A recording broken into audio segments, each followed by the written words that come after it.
How's it, guys? I'm Sia Kolisi, and ma'am, that was really beautiful. That is actually my favorite song in the world. That's really that's how I'm gonna be remembered as well. I'm gonna share a bit about my life, about where I'm from, and what got me to this day. I'm really honored. Thank you, Pastor Phil and Lawrence, for having me here. Pastor Lucinda, my favorite. Thank you so much. I was born in PE, 1991. I think my mom was 15 then, and my dad was, I think, about 20. And obviously, my mom's family said she was way too young to raise me and look after me. So she dropped me off at the front gate of my dad's school while he was writing exams. So he had to leave his exam and pick me up, and then he took me home to my grandmother who raised me. I was raised by my grandmother. And we weren't a very privileged family, as a lot of my neighbors as well, or, in my community were struggling a lot. My dad was obviously young, and he left while I was still young to Cape Town, and my grandmother was working in the kitchen, and she had to stop after a while. So I was struggling to get meals during the day, and she used to go visit her friends. And if you go visit other people in the township, they make you coffee and give you a little bit of cookies and maybe the bread. And my grandmother would just take the bread, put it in a pocket, bring it home for me to eat. And yeah, that was my life every day. I loved going to school because we get bread at school. We used to get, at lunchtime, you get like a slice of bread with peanut butter in it and jam and powdered milk. You just put water into it. And that was probably most of the days, my only meal of the day. And but throughout all of that stuff at home, my grandmother, all she could give me was love and time. And I think that's all I needed at the time, and I really appreciated that more than anything else. It's something I wanted from my dad, but he wasn't there. And in the township, the people that you look up to, the heroes for you in the township where I was from, is drug dealers, people. My dad used to smoke weed as well. My uncle smoked weed. My neighbor smoked weed, and my other neighbor also smoked weed. My dad was an alcoholic, and my dad used to abuse my mom when I was young. I think I was 5 years old. I used to watch this. Remember the one day walking in the street and playing with my friends and picking up my mother's teeth in the corner of my street. And at that age already, I knew this wasn't right because my mom wasn't happy. I used to cry to see this. And that day I made myself a promise. I said, I will never lift my hand with obviously touch a woman, and this is not right. And that's what I live my life by every single day. And then I met a teacher called Eric Songwikri. I played against his school in the township. I played rugby when I was young. A lot of my friends were smoking weed, doing drugs, passing away. And obviously when I'm young, I'm also seeing my dad doing all this stuff. I think it's the way to go. So I experimented a little bit, but it wasn't working out for me. So I started playing rugby.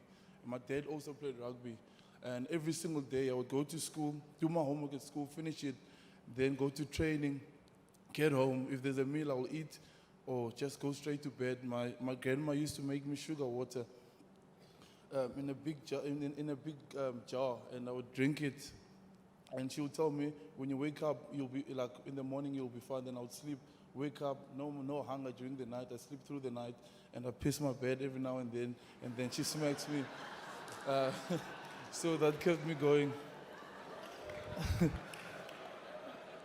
Yeah, and at that time, my bed was the cushions. So she would smack me really hard because no one could come visit the house because the cushions were wet. And then after a while, she passed on. Then my aunt had to look after me. She also passed on. My mom also passed on. And then I actually got a scholarship from this teacher called Eric Songwikli. He took me from another township school because the school fees were 50 Rand a year, and I couldn't afford that. And I had no socks. I had never worn socks before. I had no school shoes. I used to wear my aunt's shoes to school. And you can imagine what the other kids looking at me wearing women's shoes, making fun of me. But that didn't bug me because I had been through way worse in my life. Then I met this teacher called Eric. He took me to his school. within 6 months, I got a scholarship to go to Grey. I played my first EP trials, and I didn't have shorts, so I was playing in those silky boxes. So I think that's how the teacher from Grey actually spotted me. Uh, he's like, that one stands out, I want him. There were actually two other boys that were much better than me in rugby, so we went together to Grey. And you know, when I got to Grey, all I could dream about in the township is being a drug dealer or whatever. Then I got to Grey and I hear these kids. First thing I got there, I got a pair of socks. I was like so happy. I had like 5 socks, more than 5 socks. The other kids were like, oh, it's just socks, bro. I was like, you don't understand.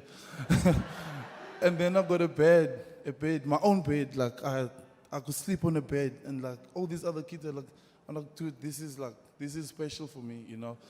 And I sat on my bed and I said, you know what, I want to be a doctor, I want to be something, I want to be successful, you know. All that stuff that I went through helped me to get to this moment that I am today. And, you know, God chose me in my family to be the one, to be the light in the family, you know. And you know, I told myself, no matter what, my grandmother didn't have much. She gave me love and time. And I had the confidence to say, you know what, I'm going to be whatever I need to be. I couldn't speak a word of English, you know, and I had to, one of my mates had to help me to speak English every day, do homework. I worked hard, I was happy. I make a mistake, I laugh at myself first. And I told myself that when I make it one day, you know, in the township, when you just want to get out, you want to make it for you and your family. And I thought to myself, when I make it, I want to make a difference in people's lives, you know. Now I have the platform, which is rugby, you know. And I don't want to just make good for me, but my family, my brother and sister. I adopted my brother and sister. I want to make sure all the other kids in the township see that no matter what your past did, what happened in your family, or how bad, how struggling your father or your mother is, you determine your own future. You got to keep working, and, you know, and you know, anyone can make a difference.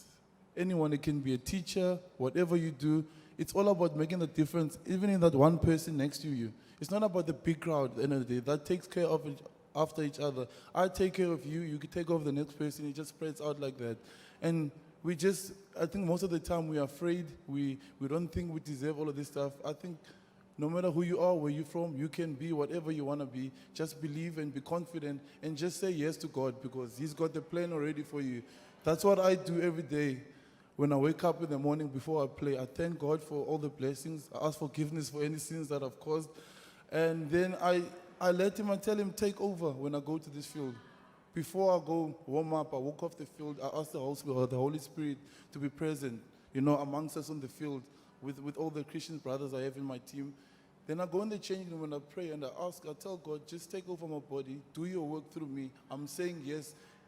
Like, make use of me. And when everybody's saying you're playing so well, I cannot explain to them how I'm playing so well, but I know God is doing His work through me, you know. And yeah.